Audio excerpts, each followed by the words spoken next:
And so what should our vision look like? So, some of you know that I'm a management consultant by trade. That's what I do, which means I and my colleagues help usually big corporations figure out how to do what they do better. That's what we do. And so there was something that was popular about 20 years ago. And Adam, you might be a little too young to remember this, but there was this thing that vision statements kind of came out. And a vision statement was a compound sentence that had about 30 words or less. And it said, our vision is to become the world's leading provider of blah, whatever it is, to the such and so markets, and we'll be number one or number two in the markets we serve. You ever heard that, Zondra?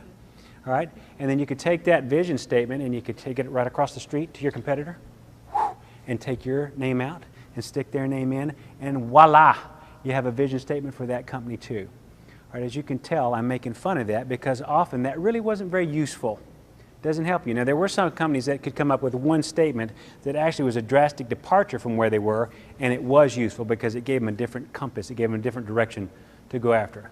All right, so I just want to illustrate that because I want you to have this in your head.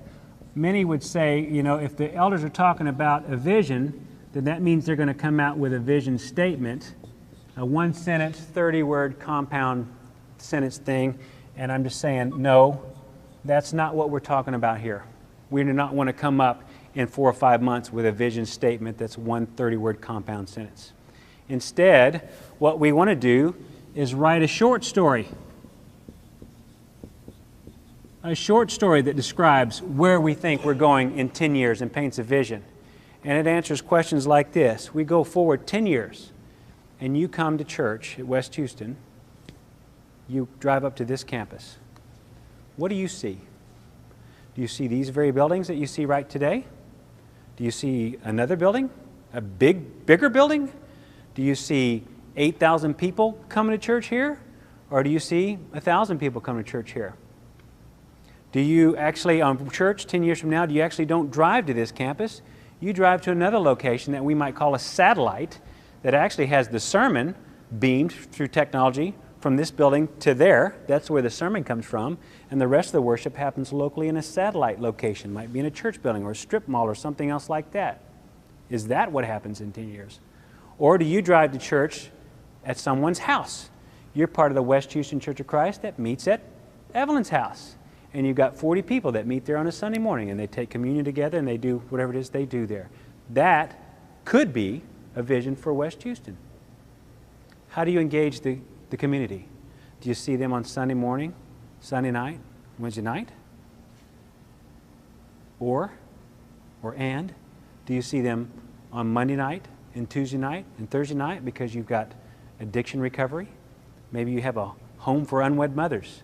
Maybe you have a soup kitchen that operates on Saturday morning. What is it that you do? Right? When you think about where we spend our money in 10 years, if you were to know that, and by the way, you're all privileged to know that, where we spend our money, is it half of it going to other countries where we're teaching Jesus? Or is 100% of it going to this community to teach Jesus? When you start answering questions like that, you start to paint a vision, and you can't do that in one sentence that's 30 words, right? When you think about how are you known, do you say, well, we're known by the brotherhood this way? Or you actually say, actually, we don't care how we're known by the brotherhood. We want to know how we're known by the neighborhood. And so we're famous to the neighborhood because they say, that's the church that does this and that and that. When you start answering these questions, and right now we do not know the answers to those questions, that's why we're doing what we're doing now. When you start answering those questions, you start to write a short story, and you paint a picture that basically becomes a day in the life at West Houston. Right? It's several pages, and it answers those questions that I've just laid out. What we want to do as an eldership is write that short story. All right? Now, why do you even need a vision? As you can imagine, by the way, let's just complete this by saying this. This too evolves over time. Every couple years, every 5 years, every 6 years, it kind of depends. And the reason it does is because that vision answers the question, what will it be like to do this mission with these talents in that environment? And if this is changing and that's changing, then that's going to change, right? This won't. Everything else does. Why do you need a vision? So if you're trying to lead as an elder, as we are trying to do this, and we have people, sincere seekers of God's will, coming to us every week, which they do, and say, you know what, Scott, we need to do this. You know what, Ken, we need to invest in that. You know what, James Ford, we need to create a ministry for that. That comes up all the time.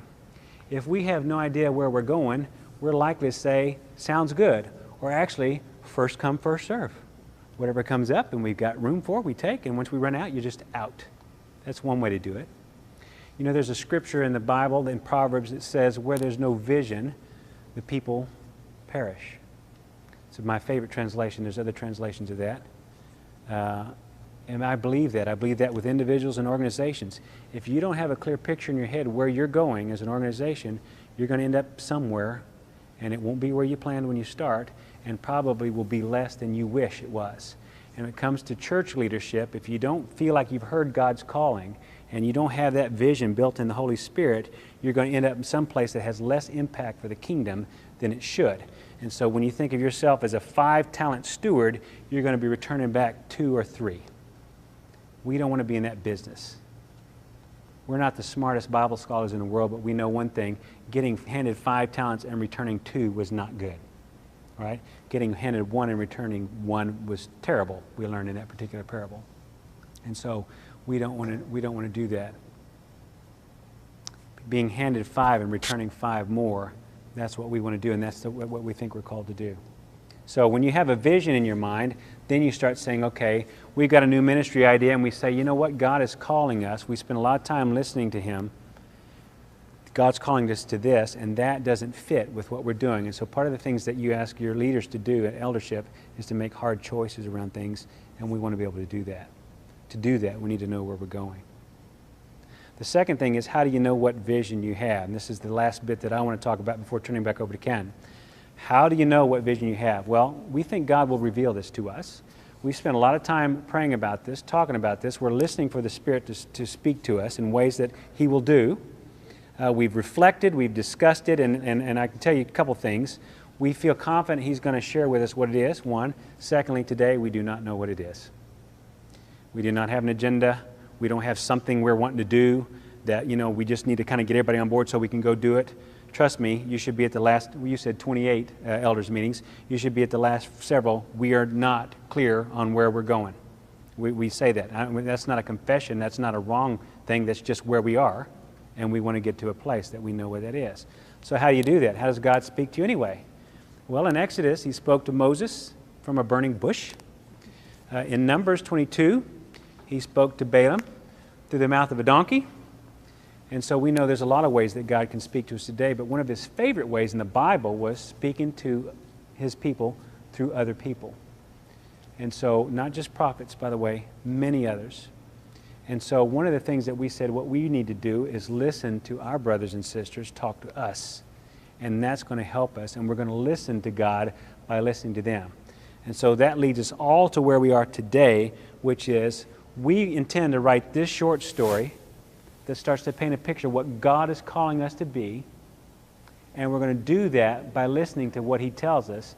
And one major piece of that process is listening to you. We have 900 plus people that come to church here every day. We'd be happy to talk to 900. We thought about saying, let's just invite whoever wants to talk to us to come talk to us. We could have done that.